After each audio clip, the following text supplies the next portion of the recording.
Hey guys, Solomon here. I hope you're having a great day. Today's video, we are continuing our Ponziani opening series and covering a game from none other than Grandmaster Nepo, right? The former World Chess Championship contender. And yeah, I mean, he played this game back in 2014 against Grandmaster Radjabov, a very strong player himself. Let's get it rolling. So as many of you are probably aware of at this point, the Ponziani opening starts out with the move of e4. It's an e4 opening, but a rare one against the move of e5, in which case we're playing knight f3.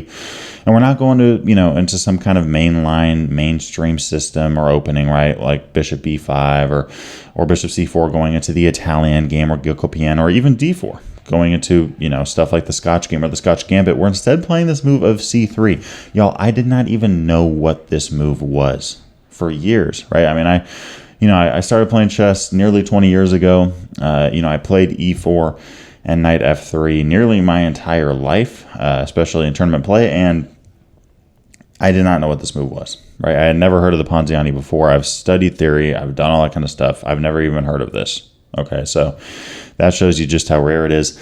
And yeah, I mean, as I mentioned before, the whole reason I even know that this is a thing is because a subscriber said, hey, can you make a video on this? I looked it up and I went, oh, wow, that exists. So that's where the journey began. But okay, we have this move c3. The main purpose of this move is to prepare this d4 push, right? We want to advance in the center, but we want to have a flank pawn supporting it. Now, if a move here like knight f6, which is what happened in the game, the Janish counterattack, we don't really care, right? Now, there are some other, moves that we can play besides the move of d4. We could play a move like d3 here, for example. But okay, I mean, if knight f6 attacking our pawn, we don't have to defend it. We can play this move of d4. Right? And the idea here is that if you take this pawn on e4, we're not going to take on e5, but instead try to kick this knight around. And if the knight does in fact move, let's say to a square like e7, we capture this pawn back. Now, this is what was reached in the game. Very interesting position in terms of chess opening theory. I mean, how many openings do you know of in which case there's, pretty solid mainline theory, in which case, I mean, we have, 3 knights on the same file. Right, it just doesn't happen that often. Okay, 3 knights in the same file. Very interesting position here. 2 knights right in the sweet center of the board. And okay, I mean, if you do reach this position with the Ponziani, if you end up playing this opening, you're probably going to see this line followed by t6 all the time. I will say though, d6, huge mistake for black because we have bishop b5 with check, and white is simply crushing this game. I go over this position in the course, but yeah, I mean, it's just over at this point if white plays it correctly. So obviously Radjabov, very strong player. He's not going to lose the game on the spot. He plays this move of knight g6, and we now have knight takes followed by bishop d3, and black here continues with the best move of knight c5. Now, in my course, I go over the move of castling kingside. Okay, I think the benefit of this is that we get quick and easy development.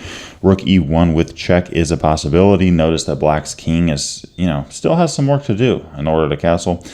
And, okay, I mean, that's one way to play this. Here, Nepo plays the move of bishop c2, right? And I'm not going to say that this is worse. In fact, I think bishop c2 and castling kingside, I think both are completely fine, right? I'm not going to sit here and go one's better than the other. I think they both have their benefits. Bishop c2, we're not developing as quickly. We don't have rook e1 check ideas if we want to pull that off. But we do save our bishop pair, right? So that is one benefit. Here the game continues with d6, and Nepo continues with bishop e3, just naturally developing, right? And that's what the Ponziani is all about, right? Support the center, right, with a flank pawn and develop as fast as you possibly can, right? Bishop e3, knight d2, castling kingside. Notice just how fast white is trying to develop here. Here from black, we have castling kingside. Black probably didn't want to take on c2 and just give white some easy development with tempo with their queen. So, okay, I mean, we have this move of castling kingside, in which case white actually takes on f5 and plays queen h5. Very aggressive play here, attacking this f5 pawn. Now, in the game, we have g6, which is the best move for black. I do want to mention the other way of defending this pawn with queen d7 is actually a pretty big error in terms of practicality here, at least. Now, sure, you are defending this pawn on f5, which we were just threatening, but we can now play bishop d4. And notice that this queen ain't going nowhere. This queen ain't going nowhere. This thing is here for the long run. Of course, you do play a move like g6, and the queen goes, okay, I'll move, and goes to h8, and the game's over because of checkmate, right? So g6 can't happen because of queen h8 with mate. And this bishop at the moment is pretty untouchable as well. I mean, knight e6, obviously, just thanks for the knight. Appreciate it. And if a move like I mean, f6, that doesn't actually kick our bishop around at all. In fact, it just really weakens the light squares and makes this bishop even worse. And if bishop f6, okay, sure. I mean, fine. You got rid of our bishop, but now you have triple isolated pawns, okay? You know, they say isolated pawns are not good in chess. I can guarantee you that triple isolated pawns are not the way to go here for black. We can just play f4, rook f3, little rook lift action on the way here. I mean, black's in major trouble, right? So queen h5, there's a few different ways that black can defend this, but the best is g6. Black has to play this right away, followed by bishop f6 on the spot. Right. And okay, I mean, you know, Nepo still continues with this move of bishop d4, just kind of, you know, putting some pressure on this bishop. Thankfully for black, these pawns do a good job of defending each other, and the queen on d8 is here to stay, defending that bishop.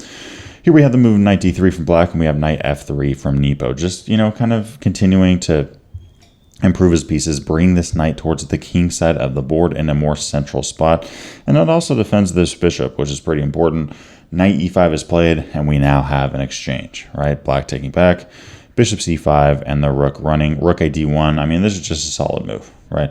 In general, it's good to, you know, activate your rooks, and one of the ways to do that is pointing the rook towards your opponent's king or queen, right? That's one way to do this, and that's exactly what Nepo does here, not to mention that he's just defending his pawn on d5. We have queen d7 and now c4. Notice how here Nepo has a dark squared bishop, but he's putting his pawns on light squares, right? This is very important because this bishop now has a ton of flexibility in terms of where it wants to go, right?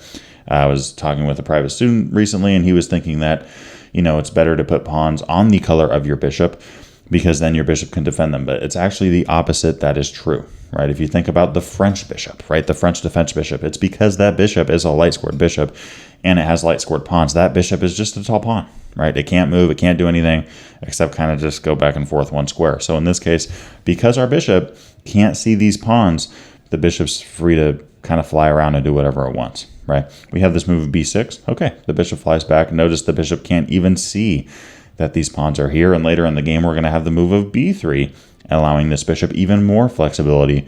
But okay, we have the move a5, rook d3, and I mean, here white is just, you know, really looking at this rook h3 option. If we see something like rook d8 or just some kind of quiet move, rook h3, white is actually going to be threatening checkmate on h7 due to the fact that this king can't run to f8 because of our bishop on a3 as well. And okay, here we have this move bishop g7, black just, you know, really trying to, you know, just have a defensive presence at the end of the day, kick this queen out. You know, here white could have played a move like queen g5 or even queen h4. Black there, you know, looking at this move, rook h3, could have went with something like queen d8, just offering up a queen trade. At that point, we could have went into an endgame, but instead, we have the move of queen c1 from Nepo, keeping the queens on the board, keeping the tension, and really keeping this position complex, right? We have this move e4, rook h3, right? Activate that rook. That's actually a really good file for this rook, right? Very active, right around the opponent's king. We have c6 and queen f4, and I would probably say that this is the key moment in the game. Okay, this is the key moment right here, all right? There's a couple of moves that black could have went with, okay? The computer is actually a big fan of e3, okay? There's also this move of queen d8, which is good. What are the similarities between these two moves? Well, the reason that both of these moves are good is because they look to prevent queen h4. Okay. Now, some of you may be wondering, how on the heck does e3 look to prevent queen h4? Well, that's a good question. First off, if we play queen h4 right now, black gets a little check on f2, which is good for them. And okay, I mean, if we take on e3, rook e4 is played. Queen h4 can't happen unless you want to drop your queen. Right, so black, they're really kind of just giving up a pawn in order to get this move of rook e4. But I mean, our pawns in that kind of position, they're going to be very, very vulnerable and prone to attacking chances. Right, that's not good for us. And by the way, we could take with the rook as well, but then at that point, queen h4 kind of loses its power, right? Because there's no rook supporting it. Okay, here we have this move of queen d8 as well. But in that case, again, I mean, queen h4, you know, I mean, you could play it, but then black's just going to get a trade, take on d5, and have a lot of good targets to go after, right? So That's 1 star. So after queen f4, black really should have played that move of e3 or queen d8, trying to prevent queen h4, but instead black just takes on d5, and now after queen h4, white has a clear advantage, threatening a mate in 1. The only good way to stop this is f6.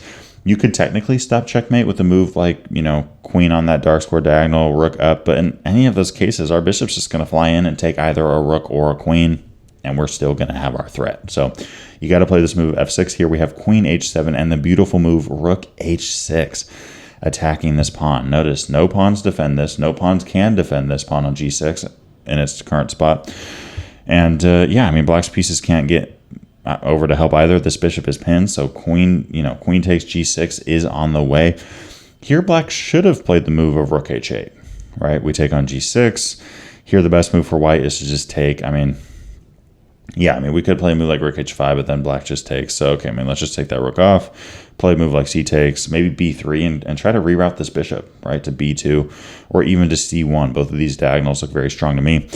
But yeah, I mean, you know, white here with a clear advantage. However, after rook h6, we have the move of rook g8, and this is winning for white. This is absolutely winning because if queen takes with check, notice here that black only has one move, right? f8, e7, e8, you can't even do any of these, right? So we have king e6, and okay, we now have this move of rook h5 from Nepo. Turns out that g4 is the best move. Now, did I find this move on my own? Not at all. Not at all, right? I, you know, looked to Stockfish, and Stockfish said, hey, this is, you know, Nepo played the second best move, but there's actually a really good move here, which involves pushing your pawn in front of your king, which you usually never want to do, but that's the best move. And Stockfish is correct, as usual, right? So we have this move g4. I mean, you know, I'm not surprised that Nepo missed this. I mean, you know, at this point in the game, this is just not a very human-like move, right? To push a pawn in front of your king 2 squares, and, you know, especially when you have a rook aimed towards your queen and your king, but it turns out that it works. It just works here, right? I mean, if you take the rook, we take on f5, right? Black only has one move here, thanks to the queen. I mean, yeah, as Kenny the Jet would say on Inside the NBA on TNT, it's over, ladies and gentlemen, right? So, you know, we have this move g4, and here if we have a move like king e5, okay, rook d1, right? Just really aim towards that pawn on d5. Bishop takes h6. This doesn't fix things for black because we check, black only has one move. We check, black only has one move, and the game's over. Okay, so yeah, I mean, after king e6, g4 is absolutely crushing. In fact, after that move of g4, the best move for black, according to the engine, is just taking this rook and then losing their queen, right? And in this current position, white is +5, okay?